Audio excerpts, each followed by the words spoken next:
Hello, WealthLab users. Glitch here. Welcome to a new series we're doing called WealthLab Key Concepts. Each video in the series will focus on a specific concept that comes up regarding backtesting and or WealthLab specifically. Things that come up on our forums periodically, we can then direct these questions to these key concept videos. So the first entry in the series, we're going to talk about survivorship bias. So survivorship bias is one of the big pitfalls that you might run into when you're first getting into backtesting. I know I ran into it early on. It took me a little while to discover why my actual trading results weren't matching the performance of my backtest. I finally figured things out and built some capabilities into WealthLab in the early days to safeguard against survivorship bias. So let's illustrate what survivorship bias is by creating a rotation strategy, first of all. So we'll just create a new rotation strategy and we will backtest on the Norgate NASDAQ 100 data set. And we'll say, let's do it over the most recent 20 years. And for our rotation setting, we will use the RSI indicator with a period of 4. So a short-term rotation strategy that will hold the 3 symbols of the NASDAQ 100 that happen to have the lowest RSI 4 values. So let's just go ahead and run that. And wow, here we have a great result at annualized return of 30%. Does experience some drawdowns. It's actually in a pretty prolonged drawdown at this point. But let's focus on this average return here of 30%, which trounces the benchmark SPY annualized return of 7.39%. Okay, let's run the same, or let's create another copy of this strategy.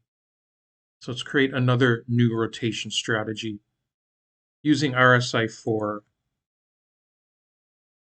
And we're still going to run on the past 20 years, although this time we're going to use the Norgate NASDAQ 100 current and past data set. So we're only using a different data set here. So let's run this, and we'll notice that this data set has 276 symbols instead of the 100 that you might have expected. And let's take a look at the return. The annualized return has gone down to 11.75%, although it's still beating the benchmark. It's a far cry from the 30% annualized that our other rotation strategy provided. So what is the difference? So the difference is the first strategy was run with a static data set, the Norgate NASDAQ 100, which contains the 100 symbols that are currently in the NASDAQ 100. So there would have been no way to know back in the beginning of the backtest here in 2003 that the NASDAQ 100 would be composed of the symbols that it currently has 20 years ago. So this is a form of kind of cheating. So we call this kind of cheating survivorship bias. So you're only looking at the survivors. You're not considering the stocks that dropped out of the index. Whereas in this backtest, using the NASDAQ 100 current and past, this data set dynamically manages the symbols that come into the index and that drop out of the index over time. So we get a much more realistic result. And we avoid this survivorship bias. So there you go. That is survivorship bias in a nutshell. So let's take a look at the data sets that protect us against survivorship bias in WealthLab. We'll click data sets here. If you go to Wealth Data, these 6 data sets come with WealthLab, so you don't need anything extra. They'll be here for you. We have the Dow 30, the Nasdaq 100, the S&P 100, 500, and the German DAX and MDAX.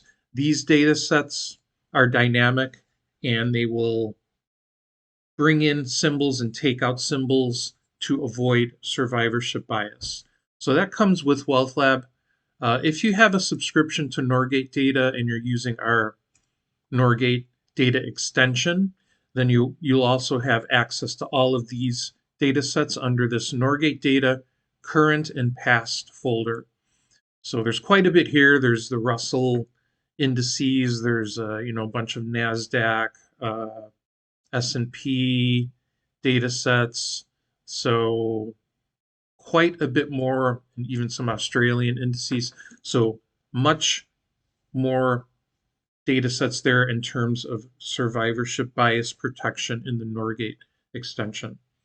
So hopefully that clears up what survivorship bias is and how to watch out for it and how to use WealthLab to avoid falling into that backtest pitfall. Thanks for watching this key concept video, and we'll see you next time.